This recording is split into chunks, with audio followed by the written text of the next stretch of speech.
5 লাখ নথিহীন অভিবাসীদের সাধারণ ক্ষমা ঘোষণা করেছে স্পেন সরকার। অভিবাসীদের মধ্যে আনন্দের জোয়ার। ইরানের সঙ্গে যুদ্ধবিরতির মেয়াদ বাড়ানোর চেয়ে স্থায়ী সমঝোতাতে গুরুত্ব দিচ্ছেন মার্কিন প্রেসিডেন্ট ডোনাল্ড ট্রাম্প। চাইনিজ গোয়েন্দা স্যাটেলাইট ব্যবহার করে মধ্যপ্রাচ্যে যুক্তরাষ্ট্রের সামরিক ঘাঁটিগুলোর উপর নজরদারি বাড়িয়েছে ইরান। যুদ্ধে আমেরিকা ইসরায়েলকে সহায়তা করায় সৌদি আরব, সংযুক্ত আরব আমিরাত, বাহরাইন, কাতার ও জর্ডানের কাছে ক্ষতিপূরণ চাইছে ইরান।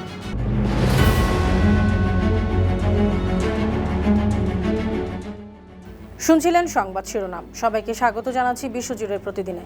বিশ্বের বিভিন্ন প্রান্তের সবশেষ তথ্য জানাতে আপনাদের সঙ্গে আছি আমি অনন্যা চৈতি। স্পেনে অবস্থানরত প্রায় 5 লাখ নথিহীন অভিবাসীদের সাধারণ ক্ষমা কর্মসূচি অনুমোদন করেছে দেশটির সরকার।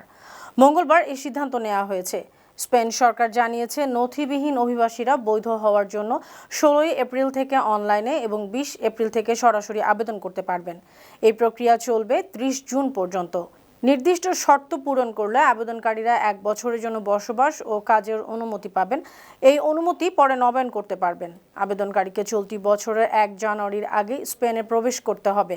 5 মাস সে দেশে বসবাসের প্রমাণ দিতে হবে। তাদের বিরুদ্ধে কোনো অপরাধমূলক রেকর্ড থাকা যাবে না। প্রধানমন্ত্রী সানচেজ বলেছেন, এই উদ্যোগ ন্যায়সঙ্গত, অর্থনীতির জন্য প্রয়োজন। তবে বিরোধী দল উদ্বেগ জানিয়েছে। স্পেন সরকারের এই সিদ্ধান্তে আনন্দ উচ্ছ্বাস প্রকাশ করেছে বাংলাদেশি সহ বিভিন্ন দেশের অভিবাসীরা। পারস্য উপসাগরের হরমুজ প্রণালীতে নজরদারি করতে গিয়ে মার্কিন নৌবাহিনীর একটি MQ-4C ট্রাইটন ড্রোন বিধ্বস্ত হয়েছে। গত 9 এপ্রিল এই ঘটনা ঘটেছে। যুক্তরাষ্ট্রের নাভাল সেফটি কমান্ড জানিয়েছে, নর্থরপ গ্রুম্যান নির্মিত উচ্চ ক্ষমতা সম্পন্ন ড্রোনটির দাম প্রায় $23.81 লাখ।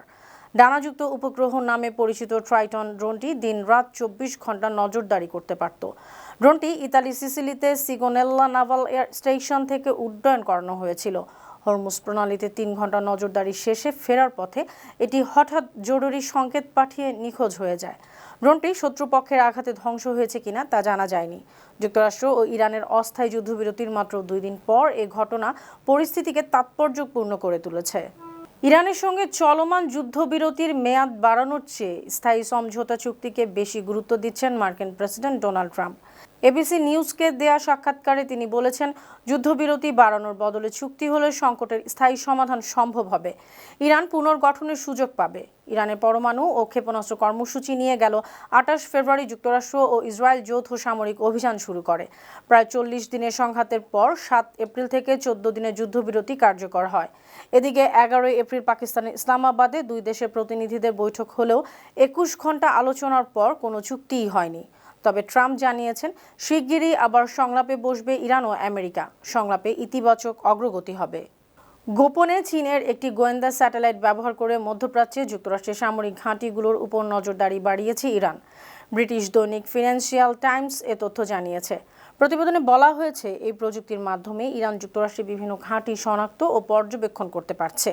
এতে লক্ষ্য নির্ধারণে বিশেষ সুবিধা পাচ্ছে। বিশ্লেষকরা আশঙ্কা করছেন, সম্প্রতি চীন ইরান সামরিক ও প্রযুক্তিগত সহযোগিতা বাড়ায় ইরানের নজরদারি সক্ষমতায় বেশ অগ্রগতি হয়েছে। এটি মধ্যপ্রাচ্যে যুক্তরাষ্ট্রের জন্য নতুন চ্যালেঞ্জ তৈরি করতে পারে। যুদ্ধবিরোধী অবস্থান নেয় স্পেন, চীন, রাশিয়া, তুরস্ক, ইতালি ও মিশরের প্রশংসা করেছেন ইরানের প্রেসিডেন্ট মাসুদ পেজেশকিয়ান। মঙ্গলবার সামাজিক যোগাযোগ মাধ্যম এক্সে পোস্ট করে তিনি বলেছেন, যুক্তরাষ্ট্র ও ইসরায়েলের সামরিক অভিযানের সময় এসব দেশের অবস্থান তাৎপর্যপূর্ণ ছিল।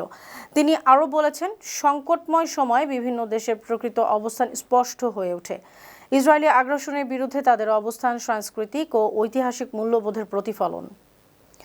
যুক্তরাষ্ট্র ও ইসরায়েলের যৌথ সামরিক হামলায় ইরানের অর্থনৈতিক ও অবকাঠামোগত প্রায় $2700 কোটি ক্ষতি হয়েছে।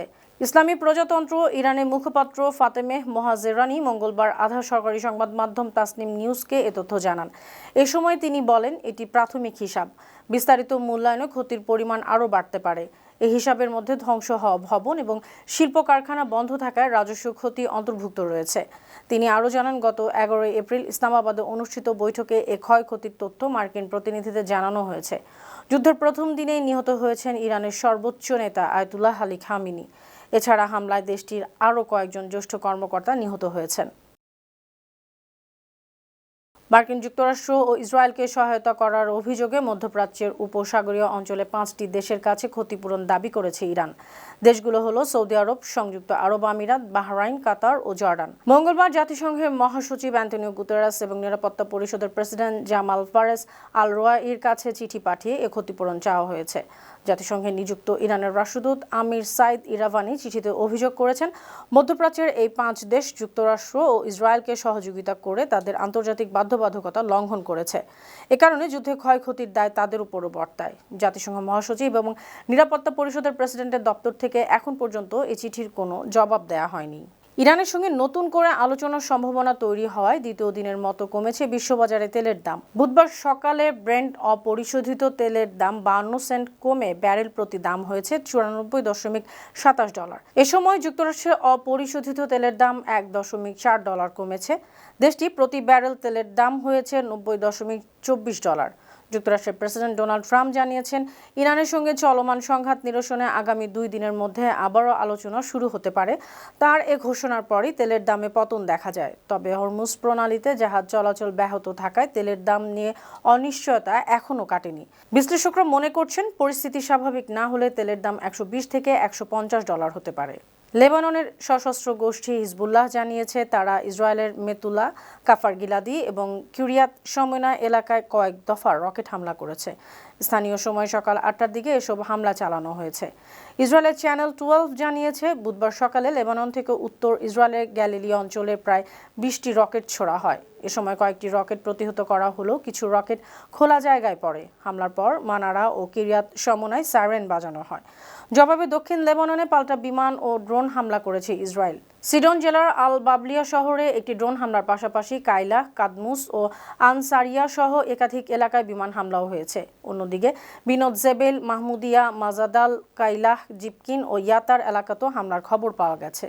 যুক্তরাষ্ট্র ও ইরানের উত্তেজনা নিরসনে মধ্যস্থতার অংশ হিসেবে 4 দিনের সফরে যাচ্ছেন পাকিস্তানের প্রধানমন্ত্রী শেহবাজ শরীফ। তিনি সৌদি আরব, কাতার ও তুরস্কে কূটনৈতিক সফর করবেন। পাকিস্তানের পররাষ্ট্র মন্ত্রণালয় জানিয়েছে, বুধবার থেকে শনিবার পর্যন্ত এ সফরে দ্বিপাক্ষিক বৈঠক হবে। তুরস্কের প্রেসিডেন্ট সহ বিভিন্ন নেতাদের সঙ্গে আলোচনা করবেন। পাকিস্তান সরকার আশা করছে, আঞ্চলিক শক্তিগুলোর সহযোগিতায় দ্রুত আলোচনার আয়োজন করে উত্তেজনা কমানো সম্ভব। আন্তর্জাতিক পারমাণবিক শক্তি সংস্থা জানিয়েছে, উত্তর কোরিয়া পারমাণবিক অস্ত্র উৎপাদনের সক্ষমতা দ্রুত ও গুরুতরভাবে বাড়িয়েছে। সংস্থার মহাপরিচালক রাফায়েল গ্রোসি জানিয়েছেন, ইয়ংবিয়ন পারমাণবিক কেন্দ্র সহ বিভিন্ন স্থাপনার কার্যক্রম বাড়ানো হয়েছে। পাশাপাশি নতুন ইউরেনিয়াম সমৃদ্ধকরণ স্থাপনারও ইঙ্গিত পাওয়া গেছে। স্যাটেলাইট চিত্র এসব সম্প্রসারিত কার্যক্রম দেখা গেছে। IAEA সতর্ক করে বলেছে, উত্তর কোরিয়ার পারমাণবিক অস্ত্রের দিকে অগ্রসর হওয়া বৈশ্বিক নিরাপত্তার ঝুঁকি বাড়ায়। সিঙ্গাপুর থেকে অস্ট্রেলিয়ার পার্থ যাওয়ার সময় একটি ফ্লাইটে পাশে বসে থাকা এক নারীকে যৌন নির্যাতনের অভিযোগে 52 বছর বয়সী এক ভারতীয় নাগরিককে গ্রেপ্তার করা হয়েছে। অভিযুক্ত ব্যক্তির নাম Sudhir Kumar Chauhan. Australian Federal Police জানিয়েছে, সোমবার স্কুট এয়ারলাইন্সের ফ্লাইটে এই অপ্রীতিকর ঘটনাটি ঘটে। নির্যাতনের শিকার ওই নারী তাৎক্ষণিকভাবে বিষয়টি কেবিন ক্রুদের জানান। পার্থ বিমানবন্দরে বিমানটি অবতরণ করার সঙ্গে সঙ্গে পুলিশ সুধীর কুমার চৌহানকে গ্রেপ্তার করে। তার বিরুদ্ধে সম্মতি ছাড়া যৌন সম্পর্ক স্থাপন এবং অশালীন আচরণের অভিযোগ আনা হয়েছে। সুপ্রিয় দর্শক, এই ছিল আজকের বিশ্বজুড়ে প্রতিদিনের আয়োজনে। দেশ বিদেশে বিভিন্ন খবর নিয়ে আবার আপনাদের সামনে হাজির হব। সেই পর্যন্ত ভালো থাকুন, সুস্থ থাকুন, বানো টিভির সঙ্গে থাকুন। ধন্যবাদ।